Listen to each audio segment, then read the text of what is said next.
Assalamualaikum warahmatullahi wabarakatuh. Perkenalkan, nama saya Bayu Izzatul Haq. Pada kesempatan kali ini saya akan memaparkan materi tentang manajemen operasional dengan nomor induk saya 28921501176. Sejarah KFD pertama kali diterapkan di Mitsubishi, suatu perusahaan industri barat di kota Kobe, Jepang, pada tahun 1972. Di Amerika, KFD dikembangkan oleh Dr. Clausing dan diaplikasikan di industri manufaktur maupun jasa dan menjadi standar di banyak organisasi. Beberapa contoh perusahaan yang menerapkan KFD antara lain Dodge, Hewlett Packard, AT&T, Ford, General Motors. Titik awal starting point KFD adalah pelanggan serta keinginan dan kebutuhan dari pelanggan. Dalam KFD hal ini disebut suatu dari pelanggan, voice of the customer. Pekerjaan dari tim KFD adalah mendengar suatu dari pelanggan. Selanjutnya adalah definisi. Ya, ini menurut Cohen pada tahun 1995 memberikan definisi atau pengertian quality function development KFD sebagai sebuah metode yang dipakai untuk mengembangkan dan merencanakan produk agar tim pengembangan dapat menspesifikasi secara rinci kebutuhan dan keinginan customer.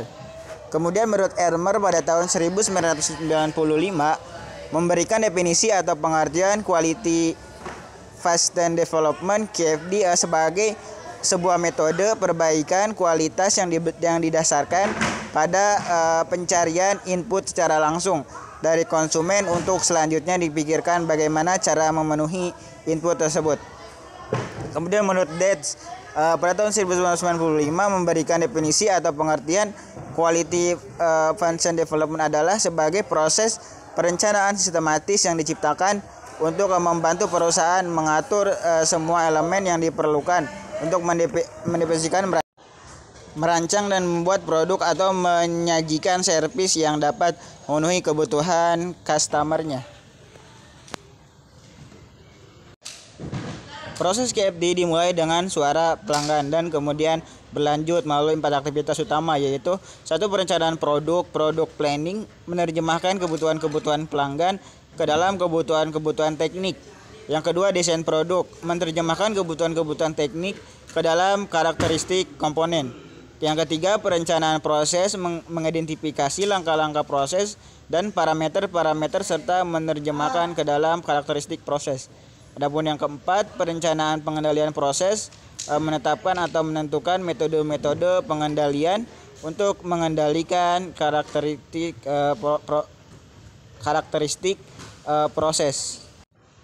Manfaat KFD. Ada 3 manfaat utama yang diperoleh perusahaan bila menggunakan metode KFD, yaitu A. Mengurangi biaya. Hal ini dapat terjadi karena perbaikan yang dilakukan benar-benar sesuai dengan kebutuhan dan harapan pelanggan, sehingga tidak ada pengulangan pekerjaan yang tidak sesuai dengan spesifikasi yang telah ditetapkan pelanggan. Yang B. Meningkatkan pendapatan. Dengan pengurangan biaya untuk hasil yang tidak diterima akan lebih meningkat. Dengan KFD, produk atau jasa yang dihasilkan akan lebih dapat memenuhi kebutuhan dan harapan pelanggan.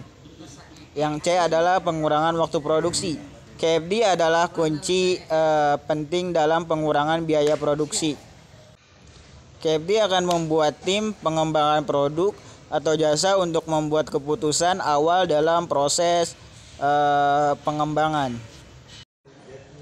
Tahapan KFD. 1 adalah tahap perencanaan dan persiapan. Kemudian menetapkan dukungan dari seluruh organisasi, menentukan keuntungan yang mungkin didapat, memutuskan siapa konsumennya, menetapkan horizon waktu, memutuskan cakupan produk, memutuskan tim dan hubungannya dengan organisasi. Kemudian membuat jadwal pelatihan KFD, melengkapi fasilitas dan materialnya.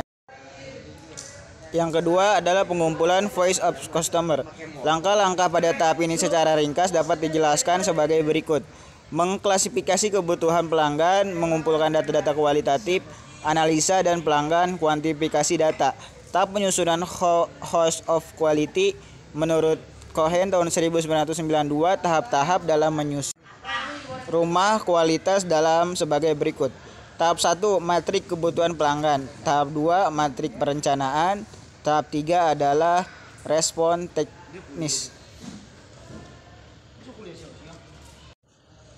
Tahap 4, menentukan hubungan respon teknis dengan kebutuhan konsumen. Yang kemudian tahap kelima adalah korelasi teknis. Tahap keenam adalah benchmarking dan penetapan target. Adapun yang keempatnya ini adalah tahap analisa dan interfaksi. Tahap analisa dan interfaksi merupakan tahap teknis dan implementasi quality function development. Di sini dilakukan analisis dan interfaksi terhadap rumah kualitas yang sudah disusun pada tahap sebelumnya. Mungkin inilah yang dapat saya sampaikan. Mohon maaf apabila salah-salah kata. Wabillahi taufiq wal hidayah. Wassalamualaikum warahmatullahi wabarakatuh.